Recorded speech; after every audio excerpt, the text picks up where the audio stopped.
Ազգային ժողովի նախագահ Ալեն Սիմոնյանի եւ քաղաքացի Միքայել Մարգարյանի մասնակցությամբ 3 միջադեպ է տեղի ունեցել խորհրդարանի հարևանությամբ, հնչել էին փոխադարձ հայհոյանքներ, լսվել էր նաեւ թե ինչպես է հայհոյում Ալեն Սիմոնյանը։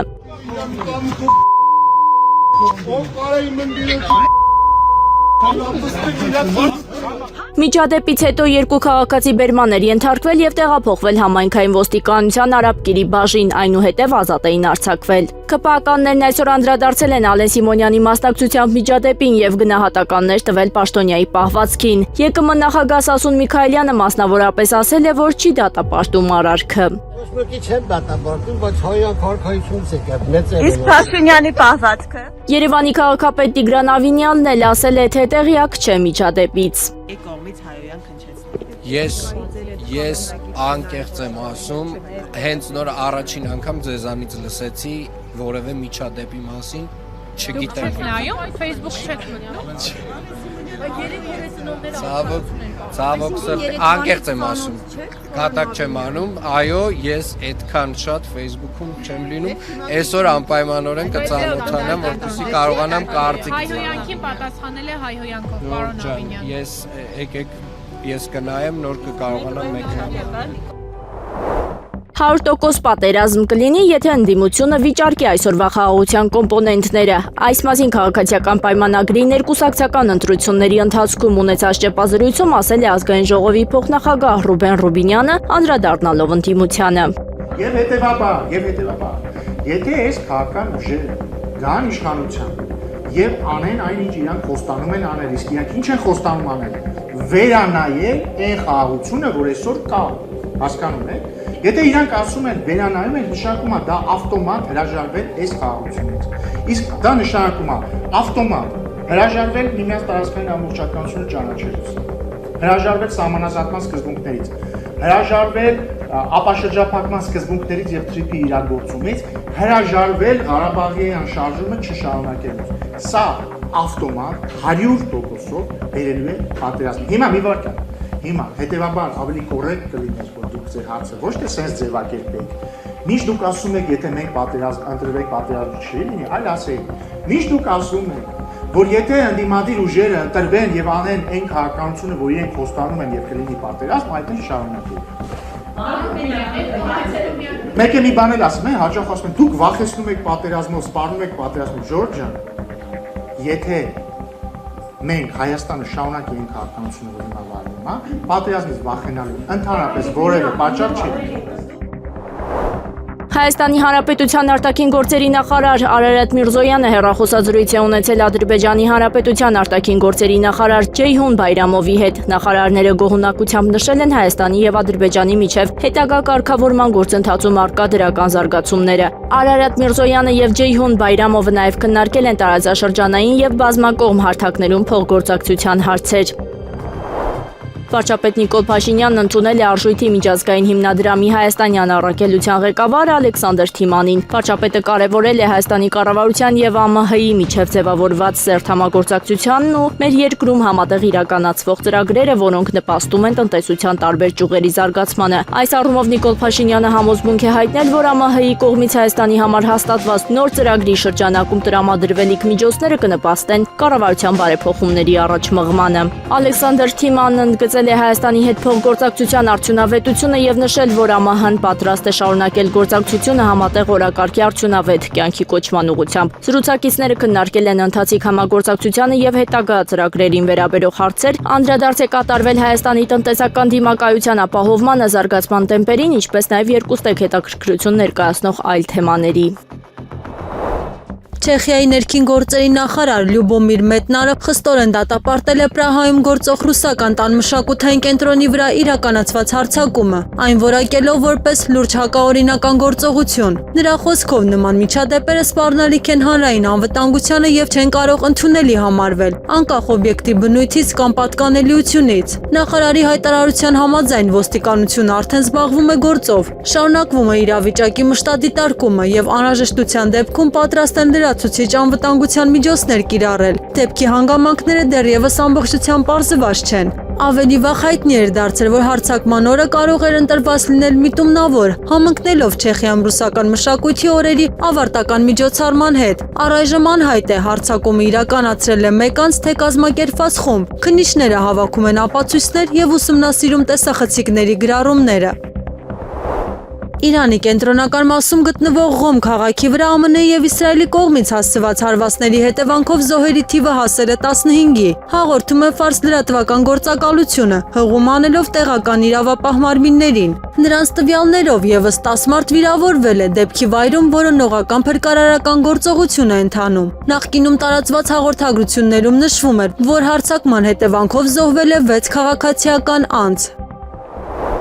Միլիարդավոր դոլարներ ոչ միայն հոսել են արևմուտքից Ուկրաինա, այլև հոսել են հակառակ ուղղությամբ, խախտելով օրենքը, երկրի ղեկավարության ցուցումով։ Այս մասին հայտարարել է Հունգարիայի վարչապետ Վիկտոր Օրբանը, նշելով, որ Վոլոդիմիր Զելենսկու պահարանից կմախքներ են ընկնում։ Կառավարության ղեկավարը մեկնաբանել է Just the News առցանց հրատարակության հաղորդագրությունը, որ 2024 թվականի ԱՄՆ նախագահական ընտրությունների նախօրեին Ուկրաինայի իշխանությունները պլանավորել են ամերիկացի հարկատուների միջոցներից հատկացված 100 միլիոնավոր դոլարներ հետ ուղարկել Վաշինգտոն Ուկրաինայի մաքուր էներգիայի զարգացման համար։ Գումարը նախատեսված էր այն ժամանակվա նախագահական դեմոկրատ Ջո Բայդենի նախընտրական քարոզարշավը ֆինանսավորելու համար, որը մրցում էր հանրապետական Դոնալդ Թրամփի դեմ։ Այլ կերպ ասած, դեմոկրատների քարոզարշավը ֆինանսավորվել է ուկրաինական միջոցներով։ Նույնը կատարվում է նաև Հունգարիայում։ Նրանք ուզում են Ուկրաինամետ կառավարություն, նրանք ուղարկում են Ուկրաինամետ գործակալներ, նրանք օգնում են Ուկրաինամետ ընդդիմությանը, հայտարարել է Օրբանը։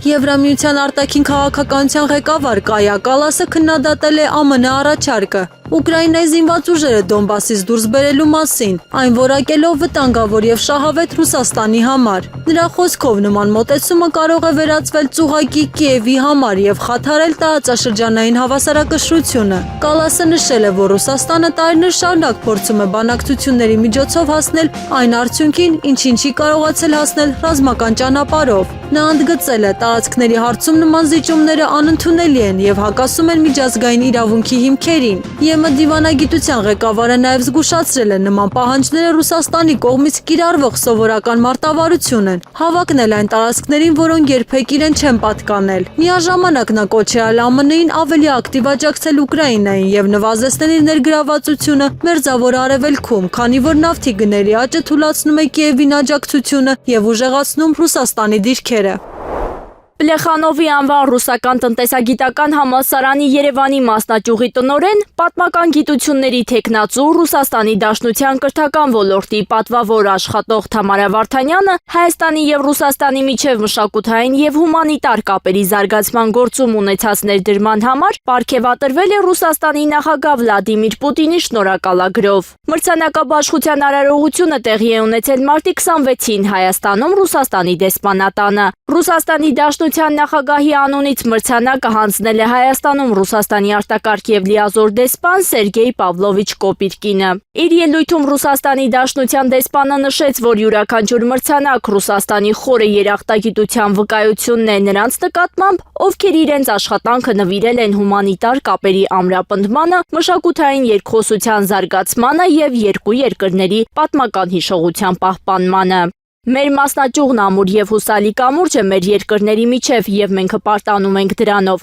Այս մրցանակը միայն իմը չէ։ Պլեխանովի անվան ռուսական տնտեսագիտական համալսարանի Երևանի մասնաճյուղի ողջ թիմը հաստատուն կերպով կանգնած է իմ կողքին։ Մենք աշխատում ենք մեր առաքելության կարևորության գիտակցմամբ եւ գիտենք, որ նույնիսկ փոքր ներդրումը կարևոր է մեր երկրի միջև մշակութային եւ մարդասիրական կապերի զարգացման համար։ Շնորհակալություն նման բարձր գնահատականի համար։ Դա մեզ մոտիվացնում է ավելի եռանդուն աշխատել։ Երբ խոսքը վերաբերում է մեր ժողովուրդների միջև հարաբերություններին, կարելի է հատորներ գրել, սակայն անփոփոխ է այն գիտակցումը, որ անհնար է խարխլել մեր բարեկամությունը։ Իր հերթին ընդգծեց Թամարա Վարդանյանը։ Մրցանակը Թամարա Վարդանյանի եւ Պլեխանովի անվան ռուսական տնտեսագիտական համալսարանի Երևանի մասնաճյուղի թիմի երկարատև համակարգված աշխատանքի գնահատումն է։ Պլեխանովի համալսարանը հանդիսանում է առանցքային հարթակ Հայաստանի եւ Ռուսաստանի միջև կրթական ու մշակութային կապերի ամրապնդման, ինչպես նաեւ միջմշակութային փոխազդեցության եւ երկխոսության խթանման գործում։ Պենտագոնը քննարկում է Մերձավոր Արևելք մոտ 10,000 զինվոր ուղարկելու հարցը։ ԱՄՆ նախագահ Դոնալդ Թրամփի Իրանի հետ բանակցություններում առաջընթացի մասին հայտարարությունների ֆոնին, հաղորդում է Wall Street Journal-ը, հղում անելով իր աղբյուրներին։ Նրանց տեղեկությունների համաձայն տարածաշրջանում ամերիկյան զորքերի ուժեղացումը կարող է ներառել հետևակային եւ զրահատեխնիկա, բացի տարածաշրջան արդեն ուղարկված 5000 ծովային հետևակայիններից եւ մի քանի հազար դեսանտայիններից։ Մեծ Բրիտանիայի խորհրդանի ազգային անվտանգության ռազմավարության համատեղ հանձնաժողովի զեկույցի համաձայն Մեծ Բրիտանիան եւ նրա ՆԱՏՕ-ի դաշնակիցները Եվրոպայում պետք է պատրաստ լինեն ամենավատ սցենարին, որի դեպքում ԱՄՆ-ն չի կարողանա պաշտպանել նրանց ճգնաժամի դեպքում։ Կառավարությունը պետք է նաև մշակի հստակ ծրագիր մյուս եվրոպական դաշնակիցների հետ ՆԱՏՕ-ի շրջանակներում ավելի ուժեղ եվրոպական առաջնորդության անցնելու համար։ Ամենավատ սցենարին պատրաստվելիս, որի դեպքում Եվրոպան այլևս չի կարող հույսը դնել ԱՄՆ աջակցության վրա ճգնաժամի դեպքում, կառավարությունը պետք է համագործակցի եվրոպացի գործընկերների հետ, ներդրումներ կատարելու իրենց սեփական կարողություններում, այս հնարավոր դուրսբերումը փոխհատուցելու համար, նշում են զեկույցի հեղինակները։ Խորհրդարանականները կարծում են, որ Մեծ Բրիտանիան պետք է աստիճանաբար հեռանա ԱՄՆ-ի հետ իր երկկողմ հարաբերություններից, որոնք բնութագրվում են միջուկային եւ հետախուզական գործողությունների վրա չափազանց մեծ կախվածությամբ։ Արաբական Միացյալ Էմիրությունները ԱՄՆ-ին եւ այլ արևմտյան գործընկերներին հայտնել են, որ պատրաստ են ռազմածովային ուժեր օգտագործել Հորմուզի նեղուցում նավարկությունը վերականգնելու համար, հաղորդում է բրիտանական Financial Times թերթը, հղում անելով իր աղբյուրներին։ Ամեն պատրաստ է միանալ եւ մասնակցել Հորմուզի նեղուցում հնարավոր գործող ցանկացած բազմազգ ռազմական ուժի։ Երկիրը նաեւ Բահրեյնի հետ աշխատում է ՄԱԿ-ի անվտանգության խորհրդի բանաձևի նախագծի վրա նման գործողությունների համար մանդատ տրամադրելու համար։ Նշվում է, որ խոսքը Իրանի հետ պատերազմ սկսելու մասին չէ։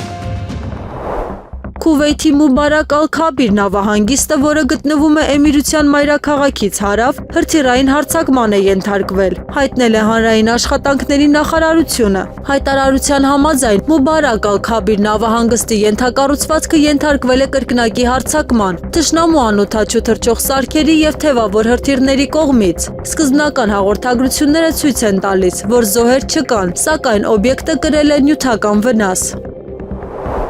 ԱՄՆ տիեզերական ուժերի կանավերալ Հրվանդանի բազայից անհայտ հրթիռ է արձակվել Ատլանտյան օվկիանոսի երկնքում, թողնելով սպիտակ հակահրթիռային հետք, սակայն ըստ Florida Today-ի արձակման վերաբերյալ պաշտոնական հայտարարություն չի արվել։ Հրապարակման համաձայն արձակումը տեղի ունեցել տեղական ժամանակով ժամը 12:30-ի սահմաններում, Երևանի ժամանակով ժամը 20:30-ին, մինչդեռ տիեզերական արձակման խոշոր օպերատորներից ոչ մեկը այդ պահին նախատեսված թռիչքներ չուներ։ Առաջիկա արձակման միակ անուղղակի ցուցիչը օվկիանոսի արևելյան մասում ափամերձ պահպանության եւ հայրենիքի անվտանգության նախարարության կողմից սահմանված անսովոր նավարկության սահմանափակ գոտին էր։ Florida Today-ի ԱՄՆ պաշտպանության նախարարությանը ուղղված հարցումները մնացել են անպատասխան։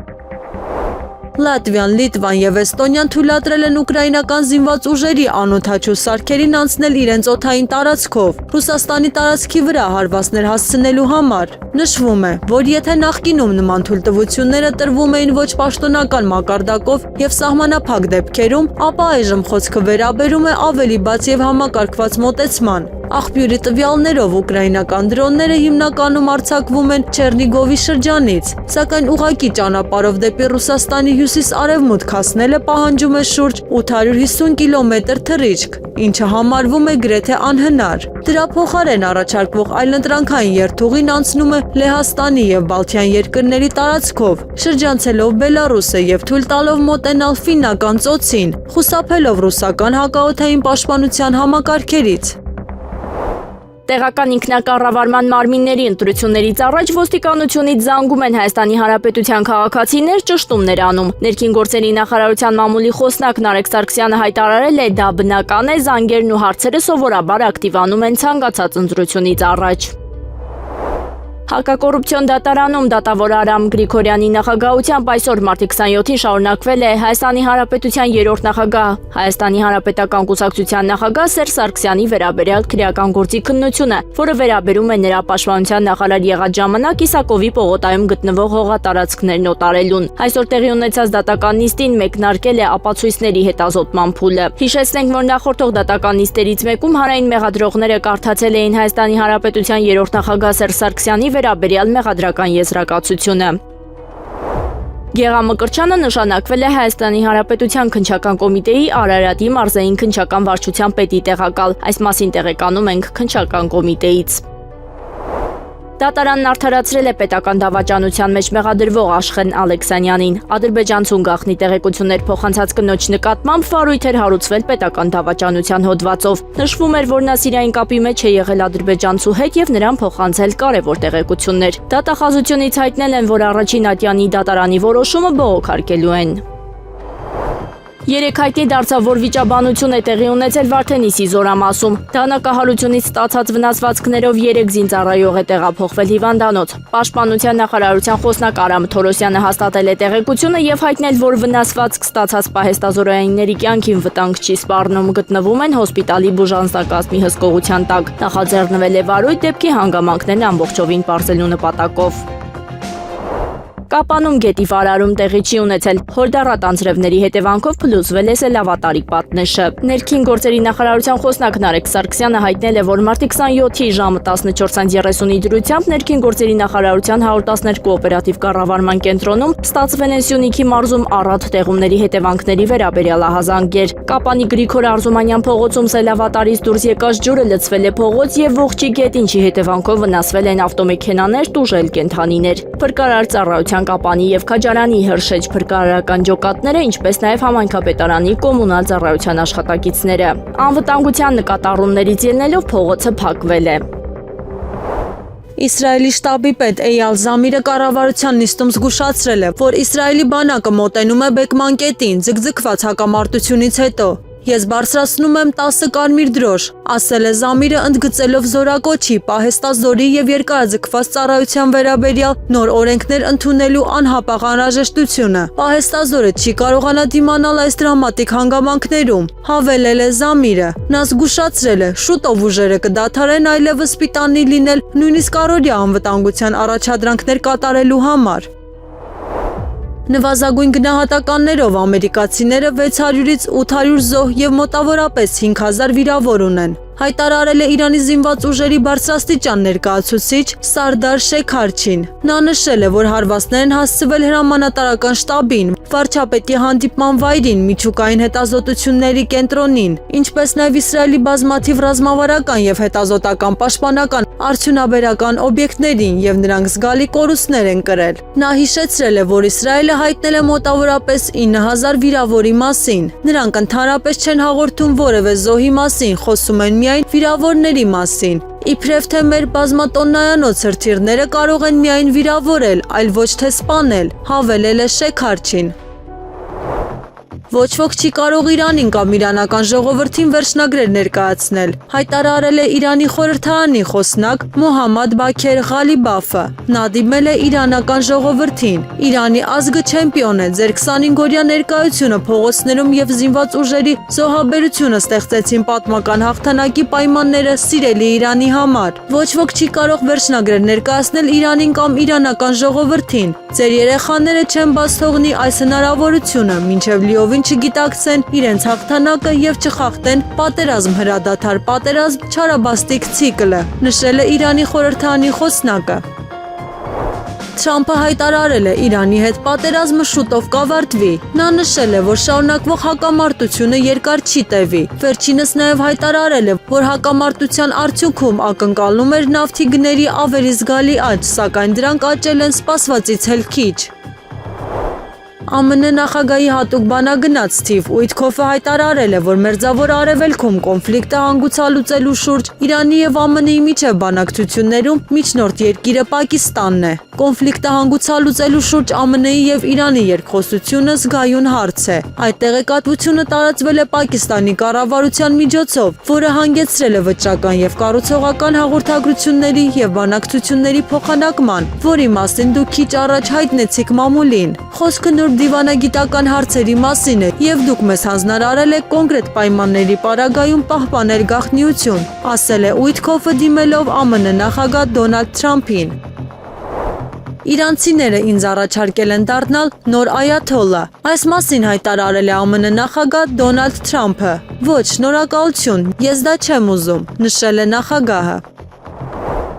ԱՄՆ-ն քննարկում է Իրանում ցամաքային գործողություն անցկացնելու հնարավորությունը եւ այն կարող է շուտով սկսվել։ Նման տեսակետ է հայտնել Wall Street Journal-ի լրագրող Ալեքս Ուորդը, հղում անելով կոնգրեսի 3 հանրապետականի։ Կոնգրեսի առնվազն 3 հանրապետական, այդ թվում Ներկայացուցիչների պալատի եւ Սենատի զինված ուժերի կոմիտեների նախագահները համոզիչ կերպով ենթադրում են. Իրանում ցամաքային գործողություն է պլանավորվում եւ կարող է շուտով սկսվել, ասել է Ուորդը։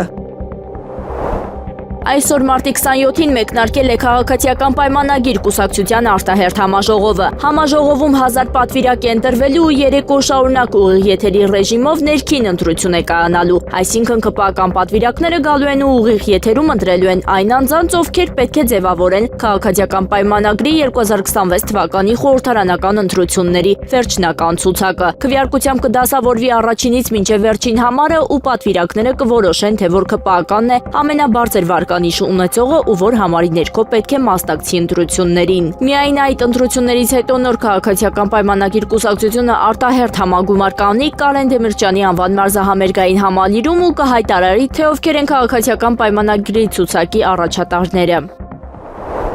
Ադրբեջանի տարածքով դեպի Հայաստան ապրանքների տարանցման սահմանափակումների վերացումը լրացուցիչ հնարավորություններ է բացում տարածաշրջանի տնտեսական ներուժը բացահայտելու համար։ Այս մասին հայտարարել է Հայաստանի փոխվարչապետ Մհեր Գրիգորյանը Շիմքենդում Եվրասիական միջկառավարական խորհրդի նիստի ժամանակ։ Նրա խոսքով սա ակնառու օրինակ է, թե ինչպես է տրանսպորտային եւ լոգիստիկ ենթակառուցվածքների դիվերսիֆիկացումը նպաստում արտաքին առևտրի խթանմանը։ Խոսելով ներքին շուկաների պաշտպանության մասին Գրիգորյանը շեշտել է, որ դրանց համակարգված մոնիտորինգը թույլ է տալիս ոչ միայն արագ բացահայտել ի հայտ եկող անհավասարակշռությունները, այլև արդյունավետ միջոցառումներ մշակել ներքին շուկան պաշտպանելու եւ հայրենական արտադրողներին աջակցելու համար։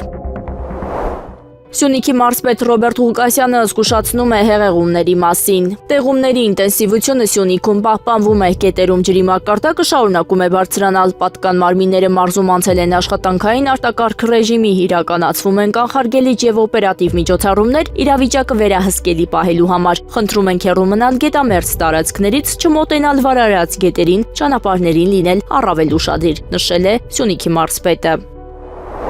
Հայաստանը խնդրել է Վրաստանին տեղափոխել գազատարը։ 5.5 կիլոմետր երկարությամբ գազատարի հատվածը կտեղափոխվի մի քանի կիլոմետրով եւ կմիացվի հայկական կողմից կառուցված նոր հատվածին։ Համապատասխան հայտը արդեն ներկայացվել է Վրաստանի բնապահպանության նախարարության շրջակա միջավայրի վերահսկողության վարչություն։ Վրաստանից եկող գազատարը հանդիսանում է Հայաստան բնական գազի մատակարարման հիմնական ուղիներից մեկը։ Հայաստանը գազ է ստանում Ռուսաստանից Վրաստանի տարանցիկ ենթակառուցվածքների միջոցով։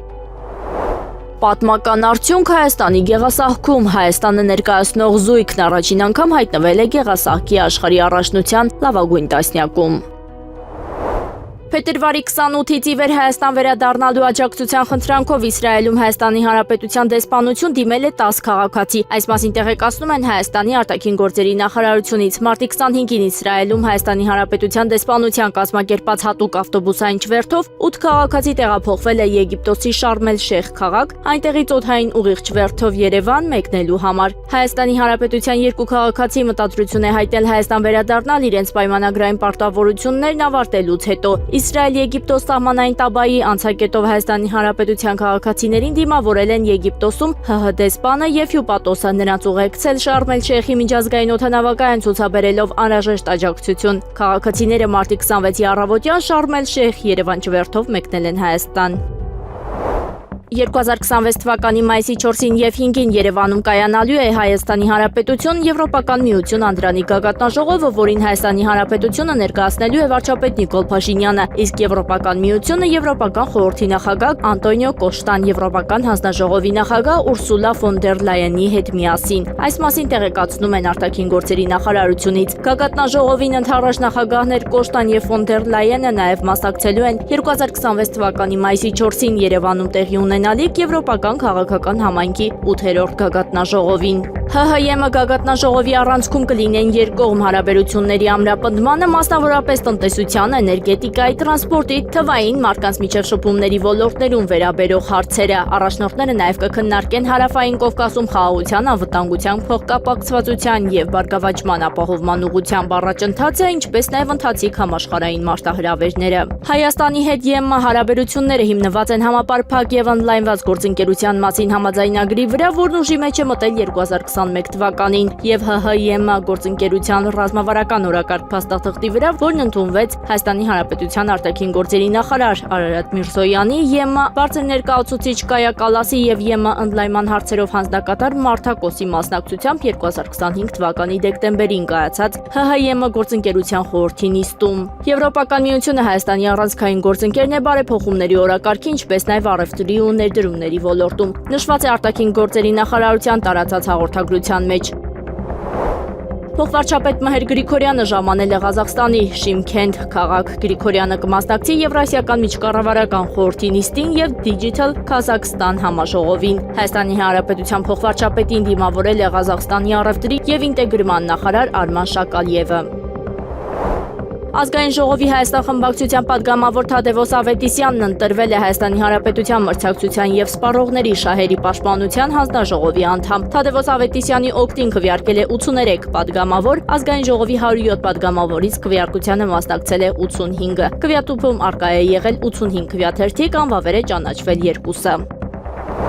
Ուկրաինային այլևս պետք չեն գերմանական Taurus թերահար հրթիռները, քանի որ այժմ այն ունի իր սեփական այլընտրանքը։ Այս մասին հայտարարել է Գերմանիայի կանցլեր Ֆրիդրիխ Մերցը։ Ուկրաինան արդեն ունի իր սեփական հեռահար զենքերը, որոնք մասամբ ինքնուրույն է մշակել, այդ թվում մեր օգնությամբ, եւ որոնք զգալիորեն ավելի արդյունավետ են, քան Taurus հրթիռների համեմատաբար փոքր քանակը, որը մենք կարող ենք մատակարարել, ասել է կանցլերը։ Քաղաքական գործիչը նշել է, նախկինում ինքը կողմեր նման հրթիռ Կիևին փոխանցելուն, հաշվի առնելով, որ Բունդեսվերն ուներ բավարար պաշարներ, սակայն այժմ, երբ Ուկրաինան զինված է ավելի լավ, քան երբևէ, Մերցը կարծում է, որ այլևս նման մատակարարումների կարիք չկա։ Միևնույն ժամանակ Գերմանիայի կանցլերը նշել է, որ Ուկրաինան բախվում է ֆինանսավորման խնդիրների, ուստի լրացուցիչ զենքերը ներկայումս չի լուծում խնդիրը։ Ուկրաինան Իրանի դեմ պատերազմը միացել է ԱՄՆ-ին եւ Իսրայելին ֆինանսական օգուտներ ստանալու համար։ Նման հայտարարությամբ հանդես է եկել Ռուսաստանում Իրանի արտակարգ եւ լիազոր դեսպան Քազեմ Ջալալին։ Նրա խոսքով Կիևի պաշտոնյաները փորձում են շահագործել արևմտյան եւ արաբական երկրները, արտահայտվելով իրենց թշնամական դիրքորոշումը Իրանի նկատմամբ։ Ջալալին կարծում է, Ուկրաինայի նպատակն է որքան հնարավոր է շատ ֆինանսական օգնություն ստանալ ԱՄՆ-ից եւ Պարսից ծոցի միապետություններից։ Մենք կոչ ենք անում Ուկրաինայի կառավարությանը դադարեցնել սխալ դիրքորոշում ընդունելը Իրանի ժողովրդի նկատմամբ եւ չմիանալ Իրանի դեմ ագրեսորներին, ասել է դիվանագետը։ Եղանակը առաջիկա օրերին Հանրապետությունում մարտի 27-ից 31-ը շրջանների մեծ մասում ժամանակ առ ժամանակ սպասվում են տեղումներ։ Լեռնային գոտիներում թաց ձյան, նախալեռնային եւ հովտային գոտիներում անձրևի տեսքով։ Մարտի 27-ին Սյունիքում եւ առանձին շրջաններում տեղումները կլինեն զգալի, ուղեկցվելով ցածր հորիզոնական տեսանելիությամբ։ Մարտի 30-ից 31-ն առանձին վայրերում հնարավոր է նաեւ ամպրոպ։ Քամին հարավարևմտյան 2-ից 5 մետր վարկյան, մարտի 27-ից 30-ը առանձին շրջաններում սպասվում է նաև քամուշ գնացում 13-ից 17 մետր վարկյան արագությամբ։ Օդի ջերմաստիճանը մարտի 27-ից 28-ի ցերեկը աստիճանաբար կնվազի 2-ից 4 աստիճանով։